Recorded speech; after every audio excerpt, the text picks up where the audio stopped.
12 साल हो गए, लेकिन हर साल मराठवाड़ा कामगार यूनियन के ज़रिए उनका स्मृति दिन मनाया जाता है। और इस वक्त महाराष्ट्र में सलोखा किस ढंग से रखने का उसके ऊपर बहस इसलिए आया था। मौलाना आज़ाद विचार मंच ने 2 मुद्दों के ऊपर काम चालू किया है। एक तो पहला मुद्दा मैं बोलूँगा, तब तक जो आने वाले हैं वो आएंगे। एक तो मराठा आरक्षण के बारे में बहुत कुछ चला है, अनशन हुआ, चीफ मिनिस्टर खुद वहाँ गए, अच्छी बात है। फिर अभी धनगर समाज की अलग ही मांग है, उनका कुछ चला है। तो एक तरह से पूरे महाराष्ट्र में एक माहौल ऐसा हो गया है आरक्षण के बारे में। इस माहौल में मुस्लिम आरक्षण के बारे में कोई बात नहीं करता। हालांकि इंदिरा जी जब सत्ता पे आई थी तो गोपाल सिंह कमेटी का ये किया गया था, नियोजन किया गया था। उसके बाद उसमें डॉक्टर रफ़ीक ज़करिया साहब थे और उन्होंने एक रिपोर्ट बनाई कि मुसलमानों के हालात ख़राब है और कौन से स्तर में ख़राब है उसका जिक्र उसमें था। उसके बाद इंदिरा जी ने 15 पॉइंट प्रोग्राम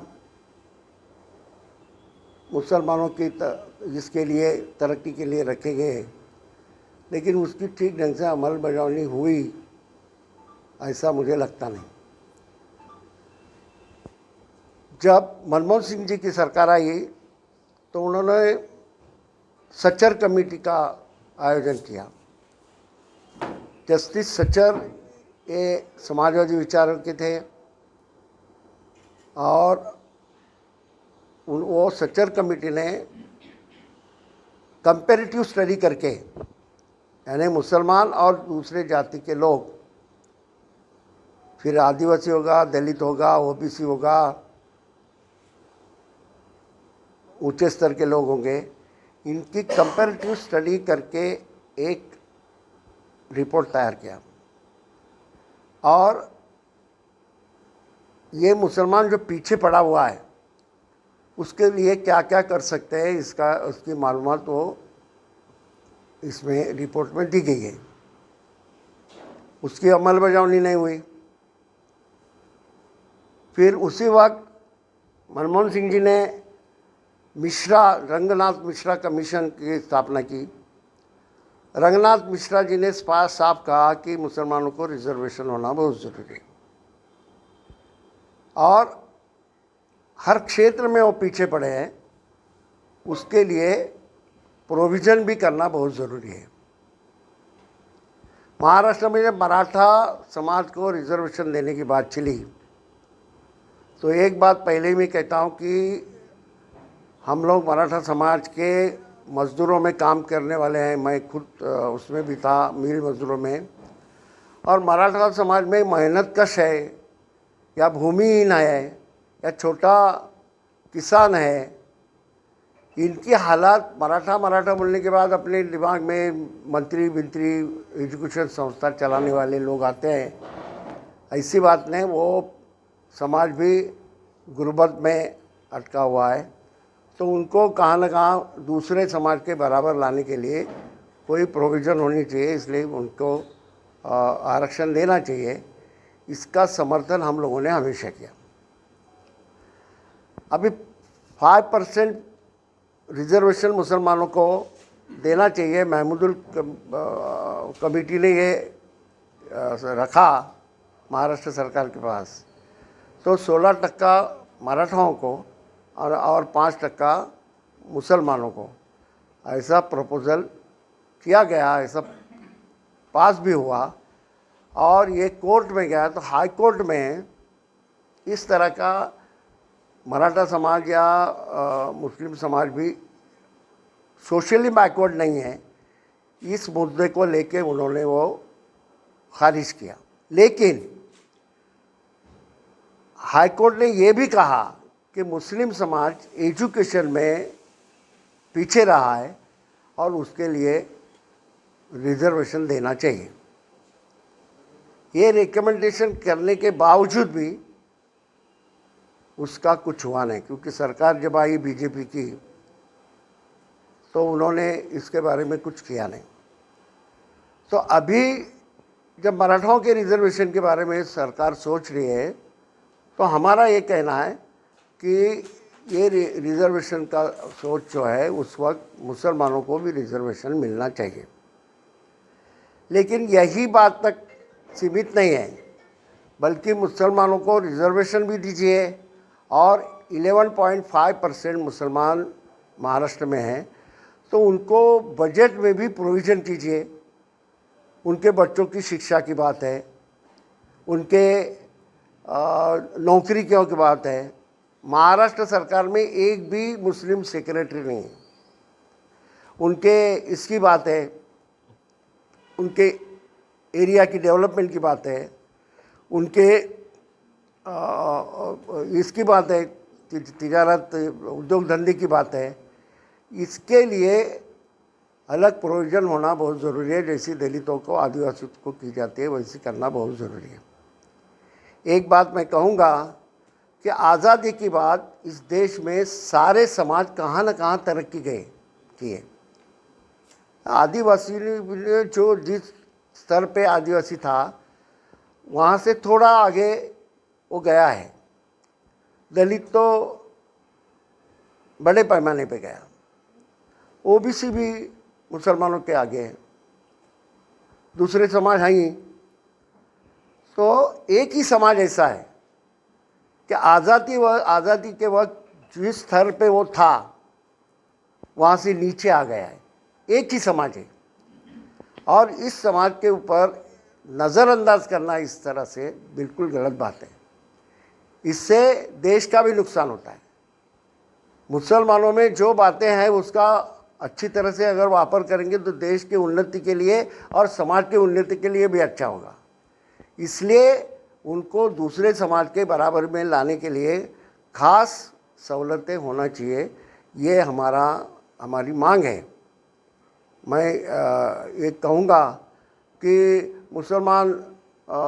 आज मुसलमानों की तादाद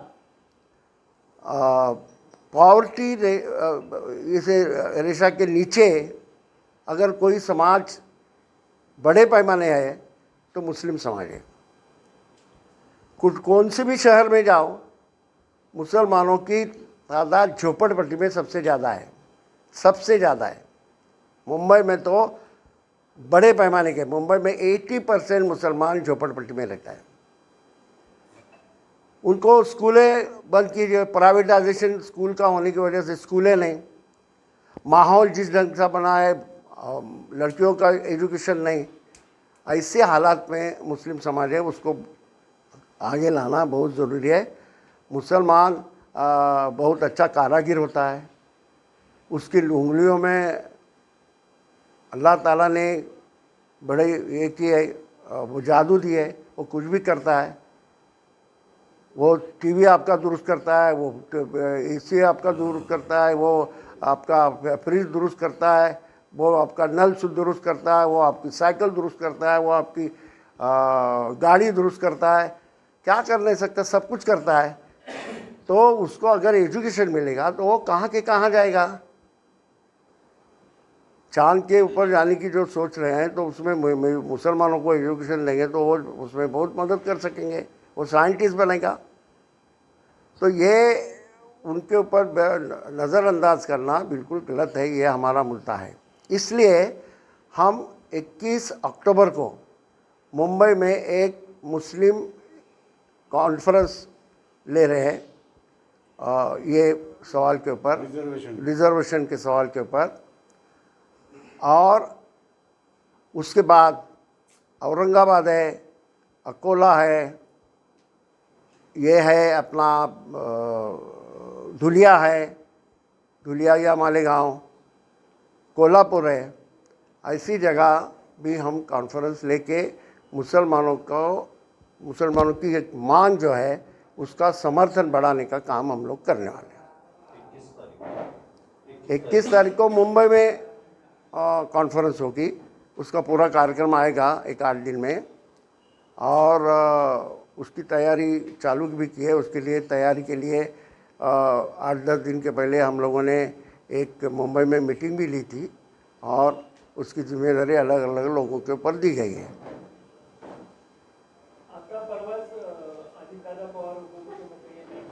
सत्तेवर होते तेव्हा काहीच नाही केलं, आणि अजितदादा बोलले तर मुख्यमंत्र्यांनी दुसरे उपमुख्यमंत्र्यांचं काय म्हणणं आहे? अजितदादाच्या हातात सगळं सरकार आहे का? बोलणं आणि करणं याच्यामध्ये महत्त्व आहे. नाही, चांगलं आहे. अजितदादा जर करत असतील तर आमचा पाठिंबा आहे त्यांना, करावं त्यांनी. अजितदादा उपमुख्यमंत्री आहे राज्याचे, त्यांचे वक्तव्य तुम्हाला काय वाटतं का अजितदादाचं मानणं चुकीचं आहे? जे बोलले चुकीचं बोलले नाही, बोलणं बरोबर आहे, पण होईल का? ते बोलून चालणार नाही, ते घडवून आणावं लागतं. बोलायला काय, मीही बोललो, घडवून आणण्यासाठी ते सरकारमध्ये आहेत, तर सरकारचा एक मानस बनवावं लागेल. त्याला तयार आहेत का? आज संबंध भाजपचं मानस काय तुम्हाला माहिती आहे. ते जर होत असेल तर त्याचं आम्ही स्वागत करतो, चांगली गोष्ट आहे. महाराष्ट्रामध्ये अलीकडे मराठा आरक्षणाच्या संबंधामध्ये बरीच चळवळ वगैरे झाली, उपोषणं झाली. दुसऱ्या बाजूला धनगर समाजाची वेगळ्या तऱ्हेची मागणी आहे, त्यांना ते आदिवासींचं आरक्षण पाहिजे. अशा वेळेला या संबंधामध्ये सगळ्या क्षेत्रामध्ये मागे पडलेला जो मुस्लिम समाज आहे त्याच्या आरक्षणाच्या संबंधामध्ये कुणीच आवाज उठवत नाही. मौलाना आझाद विचार मंचातर्फे या संबंधामध्ये आम्ही 21 ऑक्टोबरला मुंबईमध्ये एक मोठी मुसलमानांची परिषद घेणार आहोत, आणि त्याच्यानंतर औरंगाबाद, कोल्हापूर, त्यानंतर अकोला, मालेगाव किंवा धुळे अशा ठिकाणीही या परिषदा घेऊन हा प्रश्न मुसलमानांच्यापर्यंत नेऊन त्याच्यासाठी एक समर्थनार्थ एक ताकद उभी करण्याचा आमचा प्रयत्न असणार आहे. आम्ही लोकांच्या सहाय्या पण त्यासाठी गोळा करणार आहोत, आणि यासाठी या मुस्लिम समाजाच्या संबंधात हा मागे पडलेला आहे, सगळ्यांनाच मान्य आहे. मुस्लिम समाज हा एकच समाज असा आहे की तो कुठल्याही समाजापेक्षा स्वातंत्र्योत्तर काळात मागे पडला आहे, पुढे काहीच गेला नाही. म्हणजे आदिवासी फार पुढे गेला नसला तरी त्या वेळेला 47ला ज्या स्थितीमध्ये होता त्याच्यापेक्षा आदिवासी आज जरा सुधारला आहे. ह्या बऱ्यापैकी सुधारलेला आहे. दलित समाज, OBC समाजही सुधारलेला आहे. म्हणजे पूर्ण समाज सुधारलेत असं माझं म्हणणं नाही, परंतु स्वातंत्र्याच्या वेळेला ज्या वेळेला 47ला ज्या स्थितीत होते त्यापेक्षा आता नक्कीच त्यांच्यामध्ये सुधारणा काही प्रमाणात घडलेली आहे. परंतु मुस्लिम समाज हा एकच समाज या देशात असा आहे की स्वातंत्र्याच्या वेळेला जो त्या 47ला ज्या स्तरावर तो होता त्याच्यापेक्षा त्याची स्थिती आणखी खाली गेलेली आहे. म्हणजे इतकंच नव्हे तर ह्याच्या संबंधामध्ये आपल्या दारिद्र्य रेषेखालची संख्या मुसलमानांची वाढत गेलेली आहे, कमी राहिलेली नाही. इतर समाजाची जर कमी झाली तर मुसलमानांची वाढत गेलेली आहे. त्यांची संख्या इतर समाजाच्या मानाने सगळ्यात जास्त आहे. हे लक्षात घेऊन मुसलमानांना आरक्षण मिळालं पाहिजे ही आमची माग आहे. इंदिराजींनी ह्या संबंधामध्ये जेव्हा चर्चा झाली तेव्हा त्यांनी गोपालसिंग कमिटीचा रिपोर्ट गोपालसिंग कमिटी स्थापन केली. त्याच्यामध्ये डॉक्टर रफीक झकरिया पण होते, आणि त्यांनी जो रिपोर्ट दिला त्यानंतर 15 कलमी कार्यक्रम मुसलमानांसाठी जाहीर झाले, पण प्रत्यक्षामध्ये त्याची काय फारशी अंमलबजावणी झाली नाही. मनमोहन सिंग जे असताना त्यांनी सचर कमिटीची स्थापना केली. जे सचर साहेब हे दिल्ली हायकोर्टाचे रिटायर्ड जज होते, अतिशय पुरोगामी माणूस, आणि अबू साले शरीफ साहब त्याचे सेक्रेटरी होते.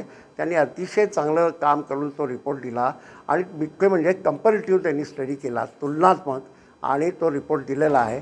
परंतु त्याचीसुद्धा नीट अंमलबजावणी झाली नाही.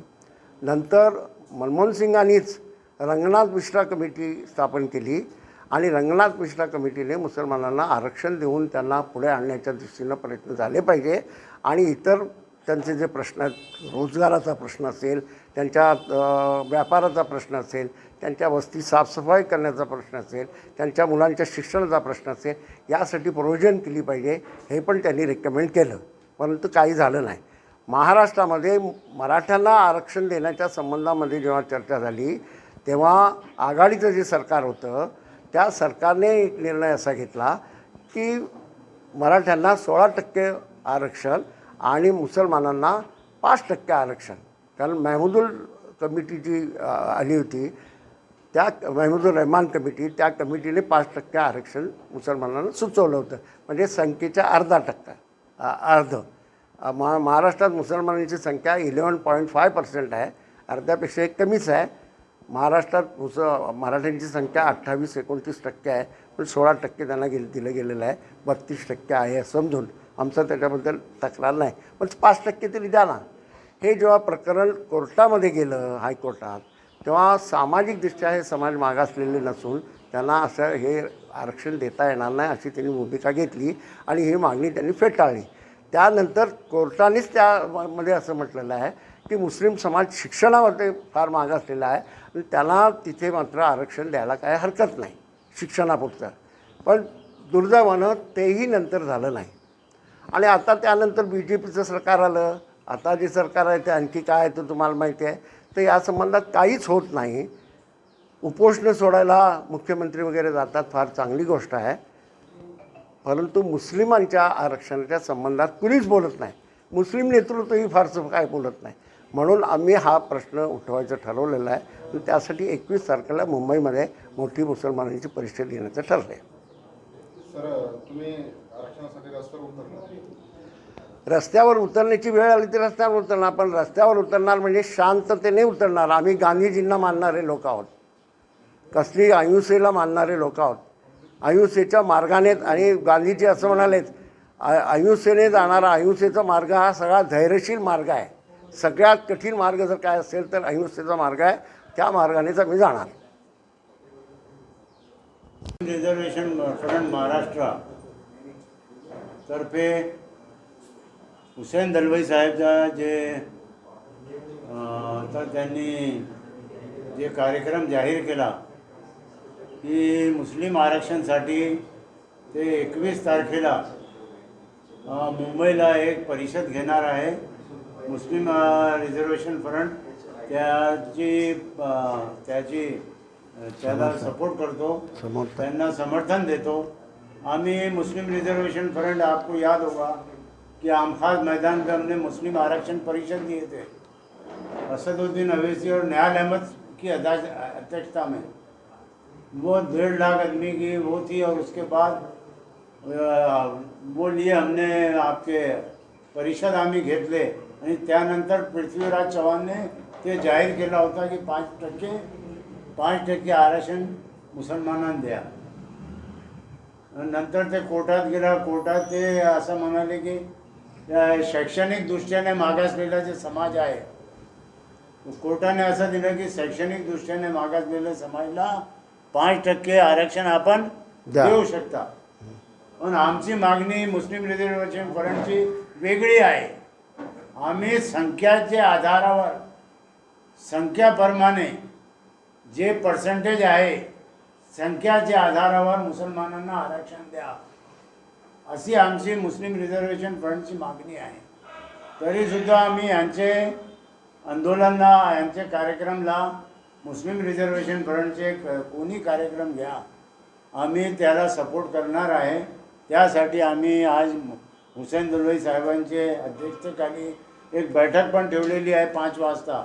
मुस्लिम समाजचे आणि संस्था जे आहे, संस्थाचालक, ते सर्व लोकांची एक बैठक एकरा हायस्कूल कटकट गेटमध्ये आहे. आपल्याला विनंती आहे की 5 वाजता तिथे पण यावा. तिथे नांदेड, बीड, जालनाचे लोक पण येणार आहे आणि इथले पण सिलेक्टेड लोकांची तिथे आहे. तिथे अजमल खान, अध्यक्ष मुस्लिम रिजर्वेशन फ्रंट महाराष्ट्र. तर ते हे आरक्षणाची लढाई जानिब से आज जो मीटिंग स्कूल में मुनक्किद की गई, शेख दलवाई साहब की सदारत में और हमारे मुश्ताक फारूक साहब जो मुस्लिम मजलिस मुशावरत के जनरल सेक्रेटरी है दिल्ली, उनके खुसूसी मौजूदगी में तो मीटिंग शुरू होने से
तालीमी, इक़्तिसादी और हर सतह पर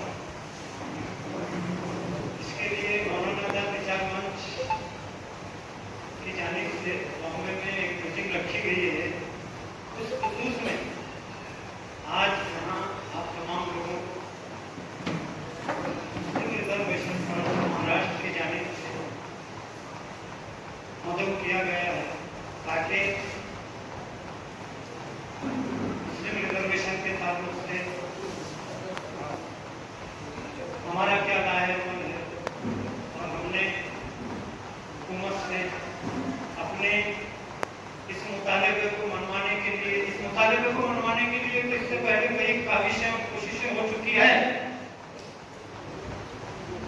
और हर बार हमको सरनो फिर कोशिश करना पड़ता है। इसकी वजह यह है कि हमारे पास मुसलमानों के मसाइल के लिए कोई जरांगे पार्टी पैदा ही नहीं हुआ। हमारे पास जरांगे पार्टी पैदा होने के बाद हम जो है तो आगे भरपूर से बेदार होकर अपने मसाइल के लिए तो चलो ठीक है, ऐसा भी सही, मगर हमको एक जरांगे को पैदा करना पड़ेगा और नौजवानों में ये एहसास पैदा करना पड़ेगा कि अगर वो इस टाइप के लिए बैठे तो फिर अपनी पीठ उड़ाने के लिए, अपने हाथ पैर उड़ाने के लिए, पुलिस की गोली खाने के लिए नौजवानों को भी तैयार करना पड़ेगा और नौजवानों में ये एहसास पैदा करना पड़ेगा कि अपने मुताबिक के लिए किस तरह जमहूरी तरीके से पहल की जाती है मुतालिबा को मनवाने की। और अगर जानिब से इस मीटिंग का इनेकाद किया गया, ब्रदर मुश्ताक फारूक साहब, हमारे मुस्लिम लीडर फ्रंट के नायब सदर शुक्र सागर साहब, जन जागरण समिति के सदर शेख दलवाई साहब जो 21 अक्टूबर को बॉम्बे में मुसलमानों को रिजर्वेशन चाहिए, इस उन्वान के तहत वो बॉम्बे में एक कॉन्फ्रेंस लेने वाले हैं। तो मैं, ये हमारे पुराने दोस्त हैं, मैं मुस्लिम रिजर्वेशन फ्रंट मैंने बनाया था और यहाँ पे इससे पहले कॉन्फ्रेंस दिया था यहाँ आपके आम खास में। उसके बाद जो है आपके मेरे कुछ इख्तिलाफात भी हो गए। ये हमारे हुसैन दलवाई साहब जो है, मैं आपको उनकी भी उम्र हो गई, दोनों भी बूढ़े हो गए और मेरी भी उम्र हो गई। मैं ये उनसे पूछता था कि भाई यूपीए की सरकार थी, मनमोहन सिंह 2 मरतबा प्राइम मिनिस्टर बने, यूपीए फर्स्ट और यूपीए सेकंड, और सच्चर कमेटी ने भी अपना अहवाल दे दी थी और रंगनाथ मिश्रा ने भी अपना रघुनाथ मिश्रा भी तहसीलदार के कलेक्टर नहीं था, बल्कि वो जस्टिस रहा हुआ आदमी था, चीफ जस्टिस रहा हुआ। और उसने मेरे इख्तिलाफात इनके हो गए। मैंने इनसे कहा कि मैं यूपीए फर्स्ट और यूपीए सेकंड ने रिजर्वेशन का काम नहीं किया। और आज हम इकट्ठा हुए। आज हर समाज जो उमड़ा है, हर समाज उनकी अपनी आइडेंटिटी बताना और आपको रिजर्वेशन करना। और मुसलमानों का हाथ सच्चा ने बताया the most educationally backward are Muslim in India. सबसे ज्यादा तालीमी पसमानदा अगर कोई है तो वो इस मुल्क के अंदर मुसलमान है। और नबी करीम सल्लल्लाहु अलैहि वसल्लम पर जो पहली वही नाज़िल हुई वो ये है इक़रा बिस्मि रब्बिकल लज़ी खलक़। पढ़ो अपने रब के नाम से जिसने पैदा किया, पढ़ो उस रब के नाम से जिसने कलम के जरिए सिखाया। और अलमिया ये हुआ, यहाँ पर हमारी बेहसी का मामला ये है कि हम जो है तालीमी पसमानदा दलितों और बुत से भी नीचे है, हमारा ग्राफ उनसे नीचे है। खैर अब इसमें वो तफसील नहीं करना है, मगरिब का वक्त करीब है, मगरिब की अदान होंगी, लोग चल जाएंगे। अब हमको सुनना है हुसैन दरबारी साहब ने क्या लेकर आए हैं।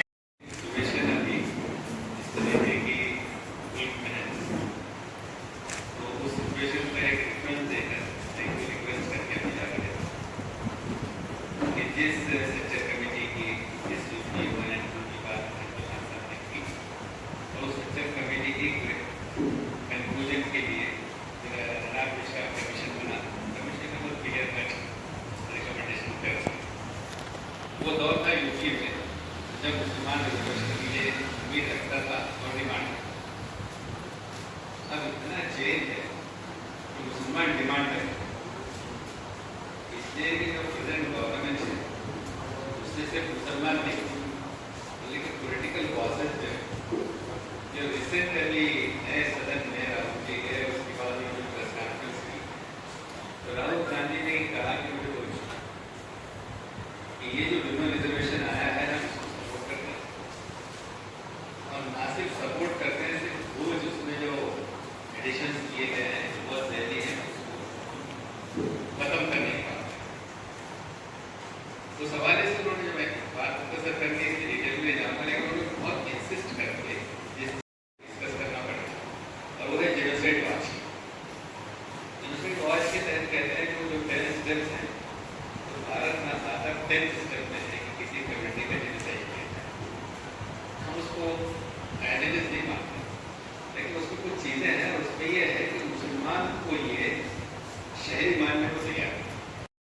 और हम आपके पीछे की सीढ़ी पे हम छोटे से आप बड़े से हम छोटे से, पर जब तक नौजवान आगे नहीं बढ़ेंगे तो हमारे आने वाली कौम और नस्ल ताकत नहीं मिलेगी। मैं सलाम करता हूँ अपनी कौम को और हुजूर का लाख लाख शुक्र है कि हुजूर की उम्मत में हमको अल्लाह ने पैदा करा। ये नौजवान बच्चा हसन क्रिकेट हसन जिसने परसों के दिन बड़े अच्छे अंदाज में चीफ मिनिस्टर को जो मेमोरेंडम दिया मुस्लिम मसाइल में कोर्ट शुरू करने के बारे में, आपसे अपन दरगाह से आपकी इजाजत से हमारे मेहमान के हाथ से आपका इस्तेमाल करो। एक ऐसी चीज को उन्होंने सामने लाने की कोशिश करे और इतने अच्छे अंदाज से वज़ीर आज़म के पास गए और उन्होंने गाड़ी रोक के इनका निवेदन किया। ये बहुत बड़ी बात है, ऐसे नौजवान लोग जब तक आगे नहीं आएंगे। और चीफ मिनिस्टर ने वेलकम किया बच्चे को और गाड़ी का दाखिला रोक दिया, ये बहुत बड़ी बात है। इसका दायरा क्या किसका पार्ट है और ये कदम आपके हाथ से क्या और लिखे एडवोकेट साहब और फॉर्मर मिलत की नुमाइंदगी के लिए अब्दुल दरगाह से दरवी साहब से क्या बात अपनी बात ये मैं नहीं बोलता, गिलावटी दरवे ने ये लिखा है उसके किताब। और जो मेहनत करता है उसने अक्ल का काम नहीं करने का। अभी बदलाव हो रहा है लेकिन सालों से ही चला। लेकिन मेरे मजहब में ये बात नहीं है, मेहनत करो कहा गया और अक्ल भी चलाओ। लेकिन मेरी गलती कि मैं उनको शिक्षा में आगे आने के लिए कुछ नहीं करता। जो दूसरा ये मेरी गलती है, इसलिए मैंने कहा इनके से अगर उन्होंने एक भी मेरी बयान नहीं था, क्योंकि जहाँ हम जरा आगे जाना चाहते हैं हमारी ये गलती है। और ये गलती किसके है? ये गरीब मुसलमानों की गलती है। ये मस्जिदों में नमाज पढ़ने वाले मुल्ला मौलवियों की गलती नहीं है।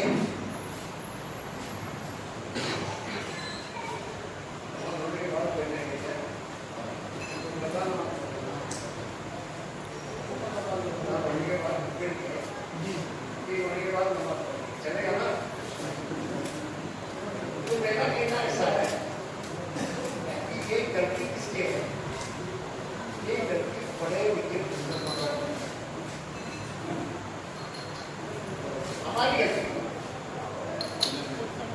हमने ये जिम्मेदारी हम लोग निभाते हैं। आपको क्या बोलूं, ये औरंगाबाद की बात नहीं, लेकिन बम्बई में बहुत लोग जाके नहीं बोलते हैं मुसलमान के बारे में, जाहिर कम्युनिटी।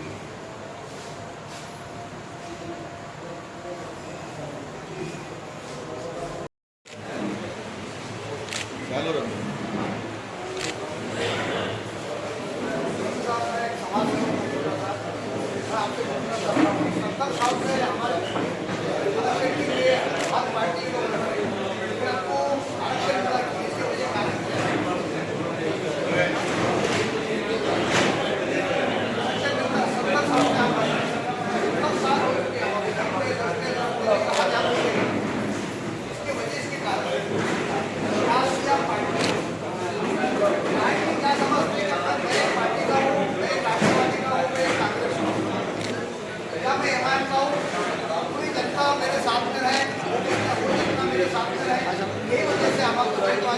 आ जाओ उधर,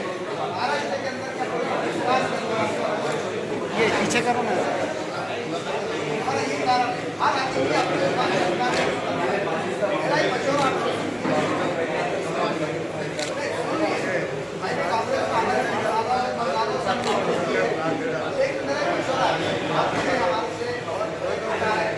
ऊपर जाओ। मैं चाहता हूँ ये मसला सियासत के पार्टी से हटकर इसी के लिए आगे सपोर्ट किया जाए। यानी अच्छे बड़े जो रिटायर जज होते हैं, रिटायर होते हैं, बड़े बड़े अधिकारी होते हैं, ये उसके अंदर सपोर्ट किया, पूरी पार्टी उसको सपोर्ट में आए।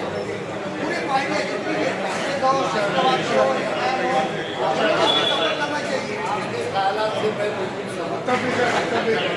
आपको सपोर्ट है।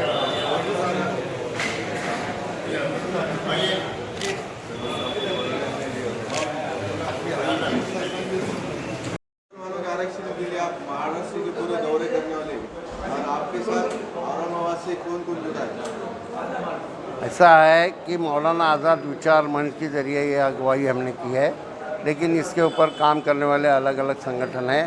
यहाँ भी हमारे अजमल साहब एक संगठन चलाते हैं, तो ये सब लोगों को लेके ही ये हो सकता है। सारा समाज इसमें आना चाहिए, और अगर हम हमारी ताकत दिखाएंगे, हमारी अक्सरियत सही मानी में दिखाएंगे, तो ये सवाल हल हो सकता है। क्योंकि सबसे बुरी अगर किसकी हालत है तो हम मुसलमानों की है।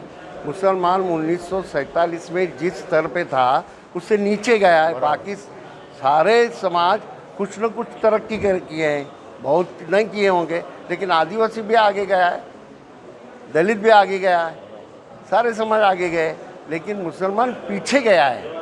और मुसलमानों को ये गरीबी रेखा के नीचे की मुसलमानों की तादाद भी बढ़ गई है। ये सारा सवाल ध्यान में रख के हम लोग इसके ऊपर इकट्ठा होना चाहते हैं, और देखेंगे अगर गवर्नमेंट ठीक ढंग से काम करती है, दूसरे समाज के बारे में सोच सकते हैं, तो हमारे समाज के बारे में सोचेगी, तो आगे जाके कुछ कॉन्फ्रेंस वगैरह लेने की ज़रूरत नहीं पड़ेगी।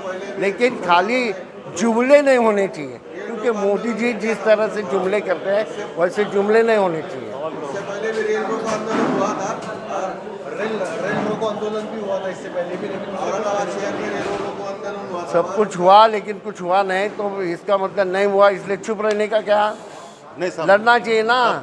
लड़ना लड़ो और कामयाब बनो। आज की जो मीटिंग रखी गई आप मेरी बात सुनिए, मेरी बात सुनिए। नहीं नहीं, आज की मीटिंग हमने तैयारी के लिए रखी थी। 21 की तैयारी लोगों को बताने के लिए रखी गई। सबको बता नहीं पाए, लेकिन सबको हम उसमें सबका वेलकम करते हैं, मुंबई में जो इस्तेकबाल प्रोग्राम करते हैं। 1957 से आवाज़ उठी थी स्कॉलरशिप और रिजर्वेशन, अल्हम्दुलिल्लाह अल्लाह ने मुझे तौफीक दिया था। तो सऊदी पूरे खिलाफ थे, क्योंकि क्रेडिट नहीं जाना किसी को। अभी आपकी भी पीछे बोल रहेंगे आपको क्रेडिट नहीं जाना बोल के, ये मुसलमान है।